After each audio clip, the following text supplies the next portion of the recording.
Dear students, welcome to the lecturer group. आज हम Aga Khan university examination board के पास पेपर में से 9th क्लास पाक स्टडी पेपर 2 ईयर 2024 को डिस्कस करेंगे। क्वेश्चंस की तरफ मूव करते हैं। क्वेश्चन 1 को देखें तो इसमें पूछा गया है, describe any 3 reason that show the importance of studying history in पाक स्टडी। पाकिस्तान स्टडी में जो हम हिस्ट्री के बारे में स्टडी करते हैं, तारीख़ी पहलू जो हम देखते हैं, उसका क्या फ़ायदा होता है, उसको हमने 3 रीज़न में जो है उसकी इम्पोर्टेंस हमने बतानी है। तो आंसर की तरफ चलते हैं। आप कोई से भी पॉइंट्स जो हैं वो लिख सकते हैं। इनमें से जो मैंने कुछ पॉइंट्स यहाँ पे लिख दिए हैं वो है understanding the struggle for independence. यानी हमें आइडिया होता है हिस्ट्री को स्टडी करके कि हमारे जो बुज़ुर्ग हैं उन्होंने कितनी स्ट्रगल की थी आज़ादी हासिल करने के लिए, कितनी कुर्बानियाँ उन्होंने दी थी आज़ादी हासिल करने के लिए, और किस तरह कितने खून खराबे के बाद जो है ये मुल्क हमें मिला है। तो इससे क्या होगा, हमारे दिल में जो है अपने मुल्क से मोहब्बत जो है वो और ज़्यादा बढ़ जाएगी। इसी तरह प्रमोटिंग नेशनल आइडेंटिटी को प्रमोट करने से भी by studying historical events student understand the cultural and religious value that from the foundation of Pakistan fostering a sense of patriotism. ठीक है। इसी तरह जब हम हिस्टोरिकल इवेंट्स को स्टडी करते हैं, जैसे मैं आपको बता रहा था, उससे हमारे अंदर जो है वो हुब्बुल वतनी यानी पैट्रियोटिज़म का जज्बा जो है वो इंक्रीज़ कर जाता है। हमें अपनी कल्चरल और रिलीजियस वैल्यूज़ का जो है वो अंदाज़ा होता है कि क्या क्या हमारी जो रिलीजियस वैल्यूज़ हैं, हमारी जो हमारा इस्लाम है, इस्लाम के नाम पे पाकिस्तान को हासिल किया गया था, और इसी तरह सकाफ़ती जो कल्चर है हमारा, सकाफ़त है, उसके बारे में भी हमें जो है वो ज़्यादा इन्फॉर्मेशन मिलती है। 3 पे आप लिख सकते हैं लर्निंग फ्रॉम पास्ट मिस्टेक्स। जब हम हिस्ट्री को स्टडी करते हैं तो हिस्ट्री से हमें बहुत सारे लेसन्स मिलते हैं कि हमने पास्ट में क्या क्या मिस्टेक्स की थी। जैसा कि आप लोगों ने देखा होगा कि मुस्लिम लीग जो थी उसने पहले इलेक्शन जो थे वो काफ़ी बुरी तरह से हारी थी, लेकिन सेकेंड इलेक्शंस में उसने विन किया था। तो उसमें क्या क्या गलतियां थी, किस किस वजूहात पे जो है वो हारने की क्या वजूहात थी, उनसे हम सीख सकते हैं।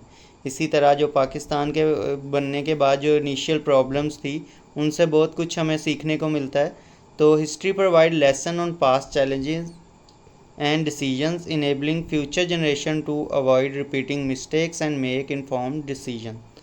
तो ये आप जो 3 पॉइंट हैं ये लिख सकते हैं। इसके अलावा भी अगर आपके जहन में हो तो वो भी लिख सकते हैं। अब क्वेश्चन 2 पे चलते हैं। क्वेश्चन 2 में हमने रीज़न देने हैं for the failure of Shimla conference 1945 from the perspective of all India Muslim league. अब ये शिमला कॉन्फ्रेंस और शिमला डेपुटेशन में बच्चे जो हैं वो अक्सर कन्फ्यूजन करते हैं। शिमला डेपुटेशन जो थी, जिसमें शिमला में एक वफद गया था जिसने मुस्लिम लीग जिसके नतीजे में बनी थी, या वहाँ जाके उसने जब वो उस वक़्त के वाइसराय से मिले थे और मुसलमानों का जो पॉइंट ऑफ व्यू रखा था, तो उसके नतीजे में उसने वाइसराय ने कहा था कि आप लोग अपनी एक पार्टी बनाएं। उससे कंफ्यूज नहीं करना, ये बाद में शिमला कॉन्फ्रेंस हुई थी 1945 में। ठीक है। और इसके अंदर जो था मुस्लिम लीग का क्या पर्सपेक्टिव था और क्यों जो है शिमला कॉन्फ्रेंस फेल हुई थी। 2 बार इसको रखा गया था, दोनों बार जो है शिमला कॉन्फ्रेंस फेल हुई थी। उसमें से 1945 का हमने जस्ट बताना है। उसकी वजह ये थी कि कांग्रेस की डोमिनेंस थी, मतलब कांग्रेस उस वक़्त जो है डोमिनेट कर रही थी, ओवरऑल उसी का प्रेशर था। कांग्रेस ने इंसिस्ट किया कि वो अकेली जो है वो रिप्रेजेंटेटिव है ऑल इंडियंस की। ठीक है। इंडिया के अंदर जितने भी हिंदू हैं और मुसलमान हैं, उन दोनों की रिप्रेजेंटेटिव जमात सिर्फ कांग्रेस ही है, क्योंकि कांग्रेस के अंदर कुछ मुसलमान लीडर भी शामिल थे। तो वो कहती थी कि ये जो लीडर मुसलमान हैं हमारे साथ, वो इसी वजह से हैं कि हम मुसलमानों को भी रिप्रेजेंट कर रहे हैं। Rejecting Muslim League demand to represent Muslim independently. जबकि मुस्लिम लीग क्या चाहती थी कि मुस्लिम लीग कहती थी कि इंडिया की अंदर जितने भी मुस्लिम हैं उनकी एक ही रिप्रेजेंटेटिव जमात है और वो है मुस्लिम लीग। कांग्रेस इस बात को तस्लीम नहीं करती थी कि मुसलमानों की जो है मुस्लिम लीग अकेली जमात है, वो कहती थी हम हिंदुओं की भी जमात हैं और मुसलमानों की भी जमात हैं। इसी तरह जो Muslim League, exclusion of Muslim League from the power sharing, जो कांग्रेस थी ज़ाहिर वो एक बड़ी जमात थी और ब्रिटिश गवर्नमेंट जो थी उसकी साथ उसके ज़्यादा स्ट्रॉन्ग जो थे वो रवाबित थे, जिसकी वजह से वो उनकी कोशिश यही होती थी कि मुस्लिम लीग को साइड लाइन कर दें और डिसीजन मेकिंग में खुद से जो है वो डिसीजन दोनों मिलके ही क्रिएट कर लें, जिसकी वजह से डिस्ट्रस्ट जो है वो डेवलप हो रहा था। इसी तरह जो थर्ड पॉइंट है वो है opposition to separate electorate. Congress जो थी उसका हमेशा से यही पॉइंट होता था कि वो किसी न किसी तरह जो है वो सेपरेट इलेक्टोरेट को ख़त्म करवा दे, ठीक है। तो कांग्रेस जो थी वो position to separate electorate for Muslim undermined the Muslim League stands on protecting Muslim political rights. इसी तरह जो कांग्रेस थी वो सेपरेट इलेक्टोरेट के बहुत ख़िलाफ़ थी कि मुसलमानों के लिए जो अलग से इलेक्शंस हैं वो नहीं होने चाहिए, उसकी वजह से जो है वो मुस्लिम राइट्स जो हैं वो डिस्टर्ब हो रहे थे।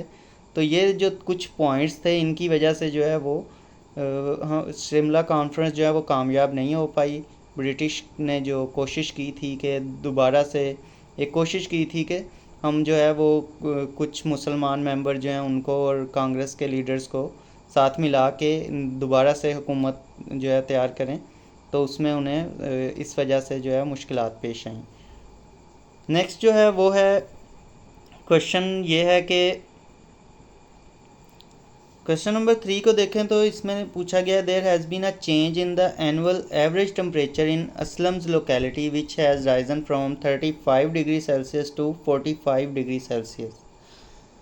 यानी कि जहाँ पे असलम रह रहा है वहाँ पे एवरेज टेम्परेचर जो है वो चेंज हुआ है 35 से 45, 10 डिग्री का ऑलमोस्ट ये चेंज है।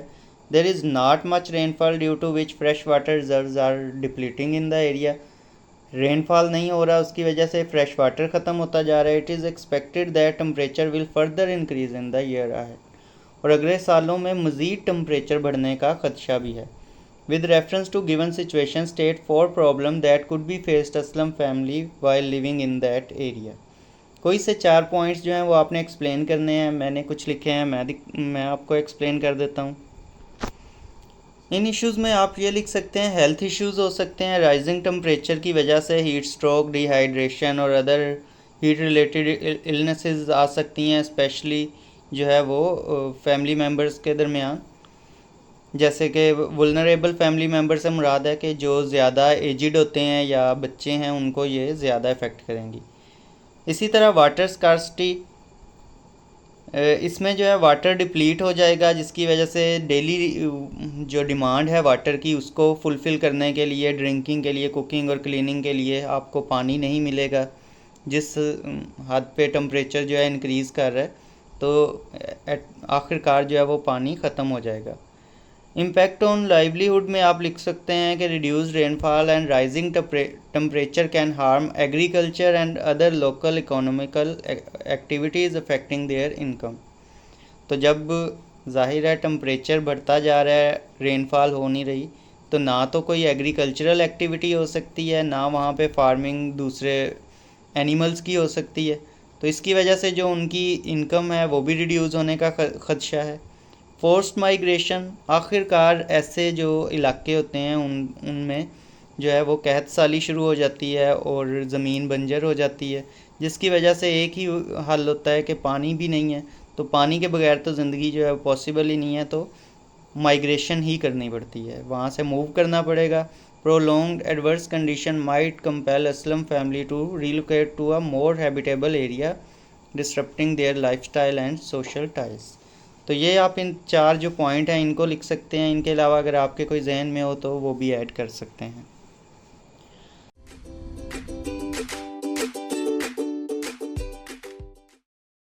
क्वेश्चन नंबर 4 को देखें तो इसमें पूछा गया है state the remedies to overcome the following agricultural problems. ये कुछ एग्रीकल्चरल प्रॉब्लम है, इसमें हमने जो है वो रेमेडीज़ फिल करनी है कि किस तरह से इनको ओवरकम किया जा सकता है। तो आंसर की तरफ चलते हैं जी। तो यहाँ पे एग्रीकल्चरल प्रॉब्लम है uncertain rainfall led to water scarcity. यानी कि रेनफॉल जो है वो अनसर्टन है, कोई जो है वो पैटर्न नहीं है रेनफॉल का, जिसकी वजह से पानी की कमी हो रही है। डेवलपमेंट करनी चाहिए। इसको किस तरह से सॉल्व करेंगे? डेवलपमेंट करें हम इरिगेशन सिस्टम की। इरिगेशन सिस्टम को डेवलप करना है हमने, जो है वो ड्रिप सिस्टम यूज़ किया जा सकता है, या वाटर पाइपलाइन सिस्टम जो है उसे यूज़ किया जा सकता है। रेन वाटर को हार्वेस्ट करना चाहिए। रेन वाटर जो है उससे हमने ज़ाया नहीं होने देना, उसके लिए जो है प्रॉपर हमें सिस्टम बनाना पड़ेगा जिससे हम उसको कंज़र्व करेंगे। इसी तरह वाटर की कंज़र्वेशन टेक्निक्स, डिफरेंट वाटर को बचाने की टेक्निक्स होती हैं जिससे हम ज़्यादा से ज़्यादा पानी जो है उसको स्टोर करें और उसे ज़्यादा यूज़ ना करें या ज़ाया ना करें। इसी तरह नेक्स्ट जो एग्रीकल्चरल प्रॉब्लम लिखी है वो है crop disease and paste attack, यानी कि बार बार जो है वो फसलों पे या तो पेस्ट अटैक कर देते हैं या कोई ना कोई बीमारी लग जाती है। तो इस सूरत में हमें क्या करना चाहिए? या हमें जो है सबसे पहला है use of disease resistance crop varieties. आपको पता है बायोटेक्नोलॉजी आप पढ़ते हैं, उसके अंदर जो है वो मॉडिफाई किया जा रहा है क्रॉप्स के सीड्स को, ताकि ऐसी वैरायटीज़ हमें मिलें जो कि डिफरेंट पेस्ट से भी रेजिस्ट करती हैं और इसी तरह डिफरेंट डिजीज़ से भी रेजिस्टेंट होती हैं। तो ऐसी क्रॉप्स की जो वैरायटी हैं उनको यूज़ किया जाए। और वैसे भी जो डिजीज़ होती हैं वो हर फसल पे नहीं लगती, काफ़ी जो हैं वो प्लांट स्पेसिफिक होती हैं। तो जो फसल पे डिजीज़ हो रही है वो वाली फसल वहाँ पे सो नहीं करें। इंटीग्रेटेड पेस्ट मैनेजमेंट से मुराद है कि सिर्फ जो है वो हम केमिकल का छिड़काव करके ही जो है पेस्ट को ना मारें, बल्कि केमिकल और नॉन केमिकल दोनों टेक्निक्स जो हैं उनको हम यूज़ करें। जैसे बायोलॉजिकल कंट्रोल को यूज़ करें। बायोलॉजिकल कंट्रोल में क्या होता है कि हम जो आपको पता है फूड चेन होती है उसको हम जो है वो इम्प्लीमेंट करते हैं। जैसे कि एक चिड़िया जो है वो कोई ख़ास पेस्ट को अगर खाती है तो हम उस फसलों पे वो चिड़िया को इंट्रोड्यूस करवा देंगे। तो उससे क्या होगा कि फूड चेन भी बरकरार रहेगी और वो चीज़ जो है वो विदाउट यूज़ ऑफ केमिकल वहाँ से हम जो है हटा देंगे। अप्रोप्रिएट यूज़ ऑफ पेस्टिसाइड, और इसी तरह अगर आपने पेस्टिसाइड यूज़ करनी भी है तो उसको जो है अप्रोप्रिएट यूज़ करें, यानी कि एक ख़ास मकदार होती है, ना उससे ज़्यादा होनी चाहिए ना उससे कम। लो पर हेक्टर प्रोडक्शन मतलब 1 एकड़ में से कम पैदावार हो रही है, जितनी पैदावार होनी चाहिए, जितना बीज प्रोड्यूस होना चाहिए उतना नहीं कर पा रही। तो इसमें हम क्या करेंगे? अडॉप्टेशन करेंगे मॉडर्न फार्मिंग टेक्निक्स का, जो नए जदीद तरीके हैं फार्मिंग के उनको अप्लाई करेंगे और हाई यील्ड क्रॉप वैरायटीज़ को इस्तेमाल करेंगे। अगेन वही जेनेटिकली मॉडिफाइड जो हैं वो सीड बने हुए हैं जो कि हाई यील्ड प्रोवाइड करते हैं, वो हम यूज़ करेंगे, यानी अच्छा सीड हमने इस्तेमाल करना है। और प्रॉपर यूज़ ऑफ फर्टिलाइज़र, और जो फर्टिलाइज़र्स हैं उनका भी यूज़ करना है ताकि जो वो बहुत ज़्यादा इफ़ेक्टिव होते हैं पर एकड़ प्रोडक्शन बढ़ाने के लिए। नंबर 4 को अगर देखें तो इसमें लिखा है डिमिनिशिंग लैंड फर्टिलिटी। लैंड की फर्टिलिटी जो है वो अगर ख़त्म हो रही है तो उसको किस तरह से इम्प्रूव किया जाए? तो इम्प्लीमेंटेशन ऑफ क्रॉप रोटेशन, ये एक ऐसी टेक्निक होती है जिसमें हम एक वक्त में एक ज़मीन के ऊपर एक तरह की फसल कोई बार बार सो नहीं करते। यानी चावल हैं तो चावल ही नहीं उगाई जाएंगे साला साल, बल्कि क्रॉप रोटेशन से मुराद है कि एक फसल अगर एक सीज़न में लगाई है तो अगले सीज़न में गंदम लगा दें, चावल ना लगाएं। गंदम के बाद अगले सीज़न में कपास लगा दें। मतलब इस तरह से डिफरेंट क्रॉप्स जो हैं वो एक ही एरिया पे लगाई जाएं। उससे क्या होता है कि एक ही अगर क्रॉप हम लगाते रहेंगे तो उसमें एक ख़ास किस्म का अगर वो न्यूट्रिएंट ज़्यादा यूज़ कर रही है, लेट्स से कैल्शियम यूज़ कर रही है ज़्यादा, तो वो वहाँ से कैल्शियम ख़त्म हो जाएगा और वो क्रॉप जो है वो कम यील्ड प्रोड्यूस करना शुरू कर देगी। तो क्रॉप रोटेशन में क्या है कि ज़मीन को चार्ज होने का टाइम मिल जाता है। मतलब एक टाइम में लेट्स से कैल्शियम ज़्यादा एब्जॉर्ब करने वाली क्रॉप आई तो अगले सीज़न में हमने कोई और लगा दी, उसने लेट्स से सोडियम ज़्यादा एब्जॉर्ब किया, तो इस उतनी देर में कैल्शियम रिचार्ज हो जाएगा।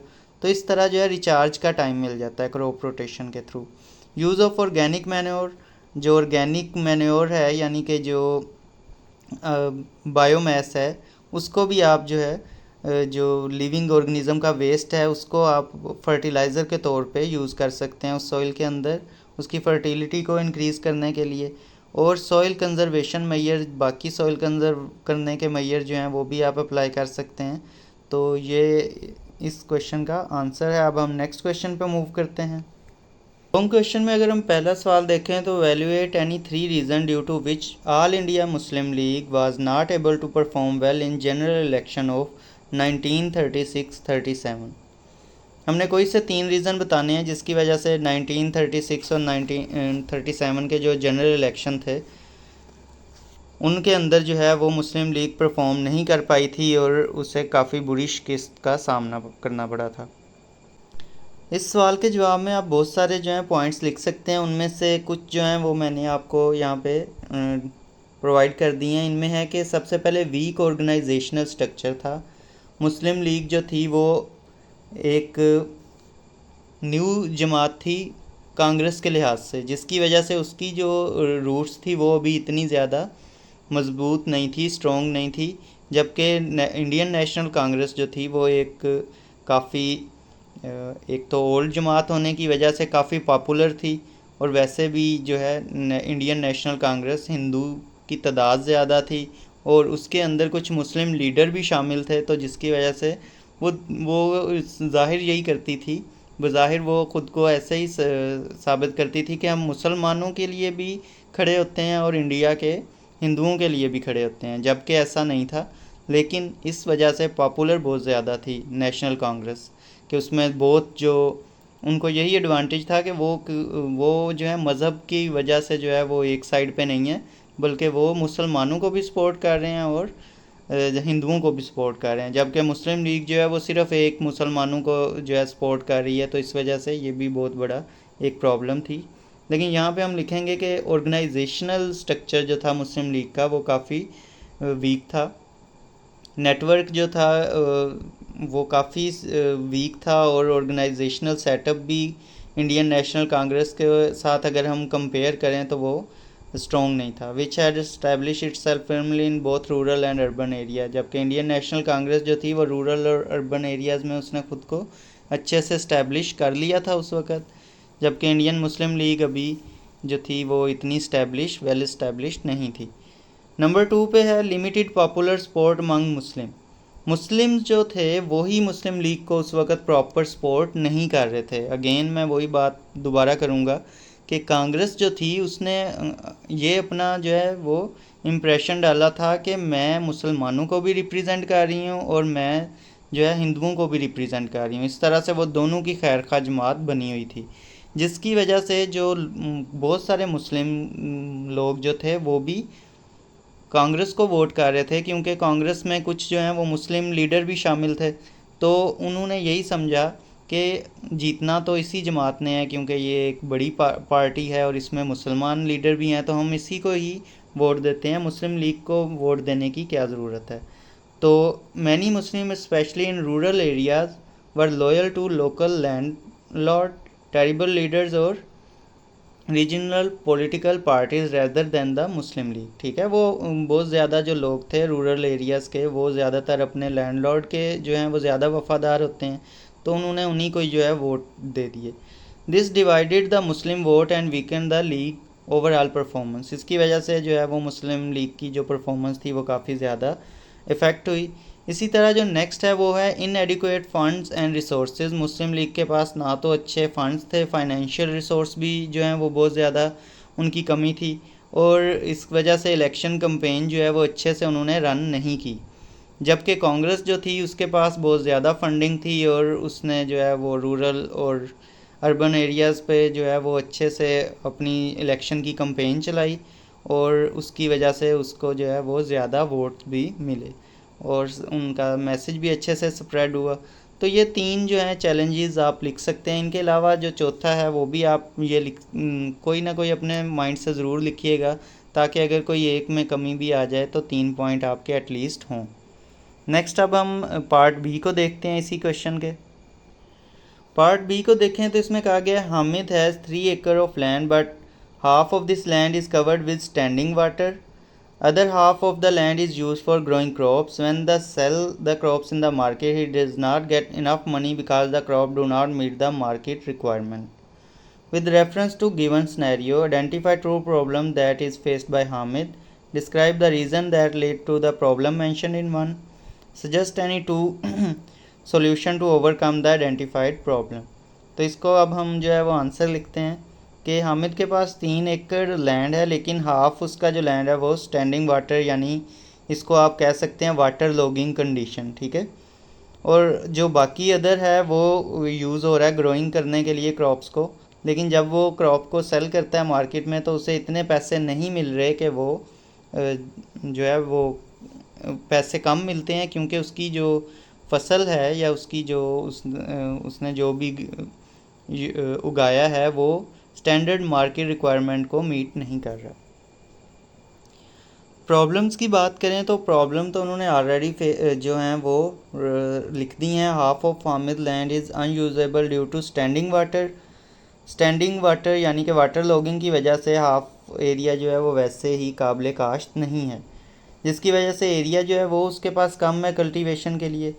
पहली प्रॉब्लम ये है। दूसरी है the crop grown on remaining land do not meet market standard leading to low profits, यानी कि उसकी जो क्रॉप है वो मार्केट स्टैंडर्ड पर पूरा नहीं उतर रही, जिसकी वजह से उसका प्रॉफिट कम है। तो ये 2 प्रॉब्लम्स हैं।